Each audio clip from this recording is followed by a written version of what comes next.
안녕하세요. 비교정책론 오늘 동영상 강의로 노르웨이, 스웨덴, 핀란드에 대해서 말씀을 드리겠습니다. 노르웨이, 스웨덴, 핀란드의 공통점이 무엇인지를 찾아내는 게 여러분 동영상에서 공부해야 될 핵심 내용이라고 보시면 되겠습니다. 우리가 노르웨이, 핀란드, 스웨덴을 관광 정도로만 간다고 해도 상당히 부담스러운 거리거든요. 여기서 최소한 14시간 이상을 가야 비행기로만 가야 되는 건데 그것도 그렇고 우리가 프랑스라든가 영국, 이탈리아 이런 곳들은 관광 상품이 많이 있는 반면에 이런 북유럽 국가들은 관광 상품이 많이 없을 뿐더러 만에 하나라도 그 한국에서 출발하고 싶다고 했는데 같이 갈 동행자가 없으면은 상품이 취소되는 경우들도 있죠. 그러다 보니까 노르웨이, 핀란드, 스웨덴 같은 경우는 본인이 마음을 먹지 않는 한 사실 가기가 어려운 나라에 속해요. 그러다 보니까 우리 대한민국에는 복지 천국이라는 이야기로만 소개가 되어 있는 나라들입니다. 다시 말씀드려서 복지 혜택이 사실상 100% 무한대로 제공되는 나라라고 인식이 되어서 2000년대를 지나면서 한국이 복지사회가 이제 필요하다라고 논의가 있었을 때 북유럽 국가에 특히 스웨덴 복지를 따라하자라고 해서 그때 굉장히 각광받았던 일이 있었습니다. 그런데 이제 안타깝게도 우리가 여행을 가더라도 그 나라의 복지 수준을 체험하기는 사실 어렵죠. 가자마자 의료보험 가입하는 게 아니잖아요. 그 다음에 가자마자 응급실에 가서 병원을 가는 일도 드문 일이잖아요. 그러다 보니까 이 노르웨이, 스웨덴, 핀란드에 대한 인식은 정말 딱 복지에만 있거든요. 그런데 그게 아니라는 점을 오늘 좀 이 수업을 통해서 여러분만이라도 좀 잘 배우셨으면 좋겠습니다. 자, 첫 번째 영상은 노르웨이예요. 첫 번째, 자, 농업과 땅에서 이렇게 재배하는 이런 산업들은 좀 미비한 편에 속합니다. 그렇기 때문에 아마 교과서에는 그 농업이 좀 미비하다 이런 형태로만 나와 있을 것 같은데, 그렇기 때문에 노르웨이에서는 이제 온실 재배 같은 거를 하려고 노력을 많이 하죠. 그래서 우리나라에 비닐하우스가 많은 것처럼 노르웨이 같은 경우는 온실 재배로 소량이지만 작지만 그 흔히 말해서 온실에서 그 필수적인 작물들을 재배하고 있는 거죠. 그리고 노르웨이 같은 나라들은 이제 천연가스, 석유가 원래 대표적으로 강한 나라예요. 그렇기 때문에 천연가스와 석유가 노르웨이의 경제를 절반 이상은 먹여 살린다고 봐도 과언이 아니라고 보시면 됩니다. 그리고 이제 우리 대한민국의 각종 대형마트에서 판매하고 있는 연어 있죠, 연어. 우리 분홍색으로 되어 있는 거요. 연어는 노르웨이에서 우리나라에 수입되는데 걸리는 시간이 얼마 안 걸려요. 만 하루가 안 걸립니다. 그래서 노르웨이 연어를 비롯해서 고등어도 마찬가지죠. 자, 또 먹을 걸 얘기를 할 수밖에 없는데 노르웨이 해산물이 전 세계에 바로 아주 싱싱한 상태로 수출되고 있다는 점을 간과하시면 안 됩니다. 이럴 수는 있죠. 겨우 내가 연어 좀 먹고 고등어 좀 먹는데 이게 얼마나 크겠냐라고 하지만 이 노르웨이의 수산업이 만만치 않은 나라라는 것을 꼭 알아두셔야 되겠습니다. 자, 그다음에 그 강의 자료 두 번째입니다.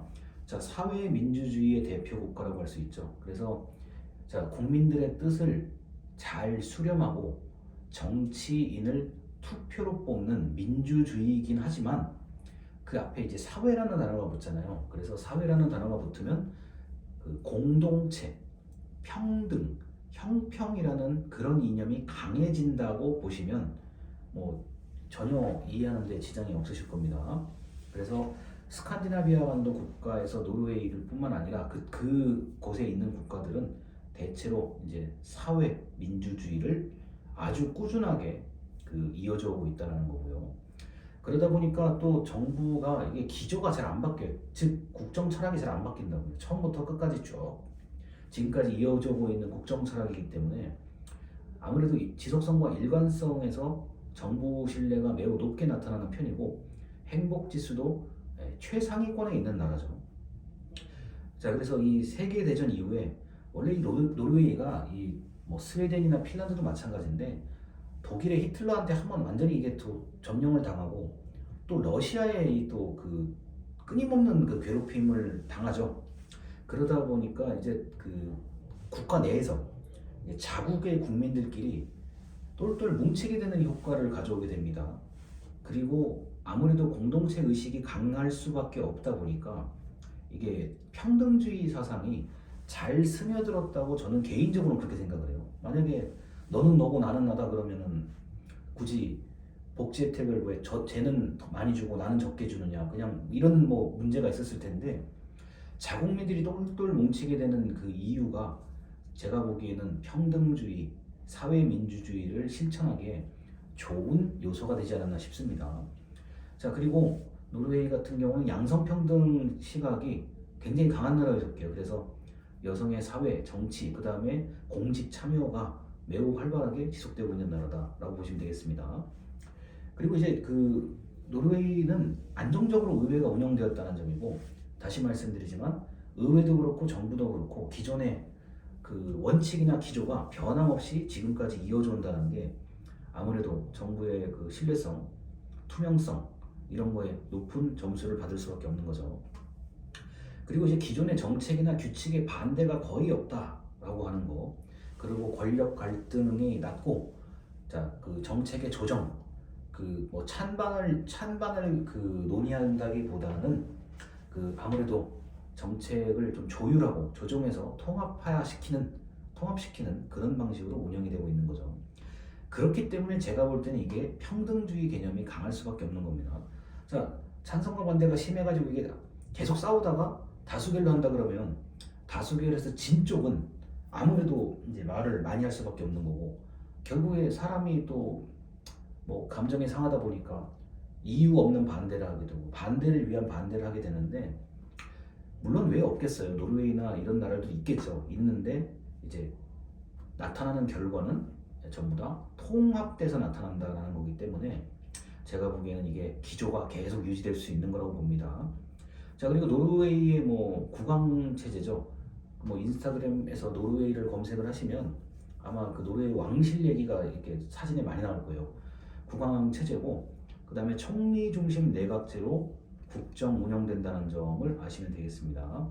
그래서 왕이 있는 경우는, 국왕이 있는 경우는 대통령제를 한다기보다는 총리제를 실시를 해서, 자, 의회에서 모든 안건을 다 의결을 하고 국왕의 재가를 받는 형태죠.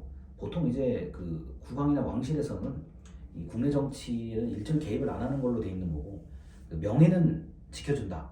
그리고 실무는 선출직이 한다. 이런 개념으로 보시면 되겠습니다.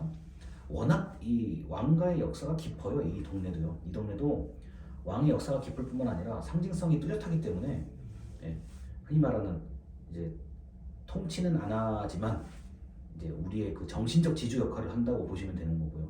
실질적인 업무나 실질적인 정치는 총리 중심의 내각체제로 운영된다고 보시면 되겠습니다. 자, 뭐 보편적 복지에 대해서는 말씀을 더 안 드려도 될 거라고 봐요. 그리고 30%가 넘는 공무원 비중이 이게 좀 특징적인 거예요. 그러다 보니까 이렇게 공무원 비중이 높은 나라는 보통 두 개 중에 하나입니다. 하나, 첫 번째는 이제 일 안 하고 게으르고 뭐 이런 부정적인 특징이 나타나죠. 과거의 그리스 같은 경우가 사실상 공무원 비율이 60%에 이른다는 거는 뭐 너도 나도 공무원이죠. 그렇게 되면요.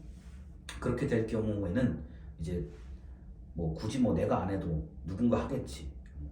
오늘 문제 없으면 괜찮은 거 아니냐. 이런 생각을 가질 수밖에 없어요. 그거는 그리스 국민들을 제가 뭐라고 하는 게 아닙니다. 그렇게 될 수밖에 없습니다. 그런데 이제 두 번째 긍정적인 차원에서 공무원이 높다는 거는 이게 이제 그 서로 이제 각자 믿고 맡길 수 있을 정도로 서로 잘 안다는 뜻일 수도 있어요. 이거는요. 우리 공동체, 우리 마을에서는 저 사람은 이렇고 나는 이렇고, 이제 웬만큼 이게 그 연대라 그러죠. 이어져 있기 때문에 뭐 저 사람이 어느 정도 해주고 내가 또 어느 정도 해주고 뭐 이렇게 하다 보면은 뭐 크게 싸울 일도 없고, 뭐 누가 누구한테 미룰 것도 아니고 태만한 것도 아니고 게으른 것도 아니고, 이게 자기가 어느 정도 할 수 있는 것도 아는 거고 다른 사람이 어느 정도 할 수 있는 것도 아는 거예요. 그렇기 때문에 공무원 비중이 높아도 이 노르웨이라는 나라가 잘 견디고 나가는 거고, 그다음에 이게 복지 담당하는 그리고 복지 정책, 사회복지 정책에 관련된 공무원이 많을 수도 있겠다라는 생각을 합니다. 왜냐하면 이게 사회복지는 우리가 지금 전공이 행정학이라서 그런데 면대면 그러니까 직접 보고 해야 되는 서비스가 많거든요. 아무리 비대면이라고 하더라도 그 직접 보면서 얘기를 해야 그다음에 또 모셔야 되고 돌봐야 되니까 공무원의 비중이 높을 수밖에 없다는 생각을 합니다. 그리고 이제 노르웨이의 제도에서 우리나라가 그 옛날부터 참고했던 게 바로 옴부즈만 제도입니다. 옴부즈만은 자, 그 제3자가 제3자라는 개념이 제일 중요해요.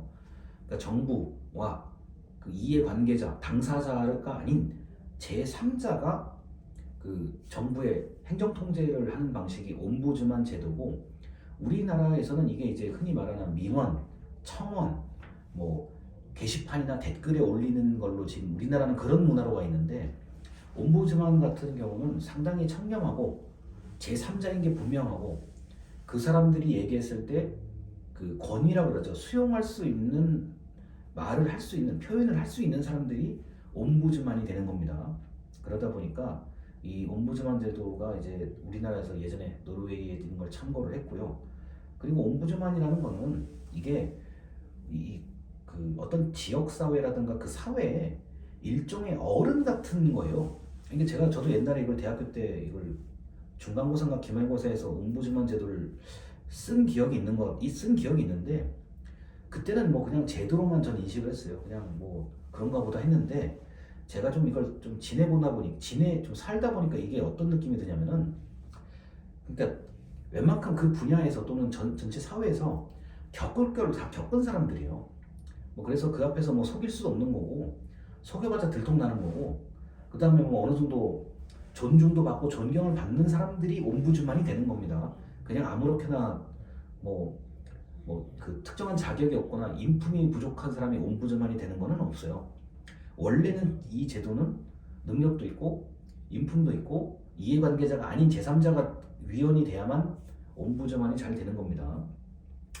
자, 그리고 여섯 번째요. 자, 해양수산 정책인데 아까도 말씀드렸지만 해산물에 굉장히 강세가 있고요. 그 바다에서 이제 이렇게 천연가스하고 석유를 시추하다 보니까 그 바다에 관련된 정책이 발달할 수밖에 없는 겁니다. 그래서 그 중에서는 북극 정책 같은 건 좀 특이한 경우예요. 그래서 북극에 노르웨이가 가지고 있는 지분이 있는 것 같더라고요. 그 북극이 아니라 북극 바다입니다. 그래서 이런 거를 봤을 때 노르웨이가 해양수산 정책이 강하다. 그 다음에 자 이제 마지막 얘기요. 사회 모든 분야에 성평등을 강력하게 추구하고 이걸 또 복지와 연계를 해서 뭐 여성, 뭐 돌봄, 육아, 교육 이게 쭉 다 이어져 있다고 보시면 돼요. 그래서 노르웨이 같은 경우도 사실상 그물망입니다. 복지가 그물망으로 다 촘촘하게 있다고 생각하시면 되고 아무래도 복지라는 게 노르웨이를 이끌어가는 어떤 그 안전장치이기도 하고 그 복지 밑에 받치고 있는 게 그 천연자원과 그 다음에 이제 정부나 정치의 그 일관성, 뭐 흔들리지 않는 일관성이 그 복지를 떠받들고 있다고 보시면 가장 정확하게 이해하시는 거라고 봅니다. 다시 한번 말씀드리지만 이 북유럽 국가는 우리가 여행을 간다고 해서 복지를 알고 뭐 산업을 알고 이렇게 할 수 있는 건 아니에요. 그러다 보니까 오늘 영상을 보시면서 이 스칸디나비아 반도의 공통점이 뭔가를 한번 잘 고민을 해보세요. 그러면은 금방 아마 이해를 하실 수 있을 거라고 봅니다. 여기까지입니다. 감사합니다.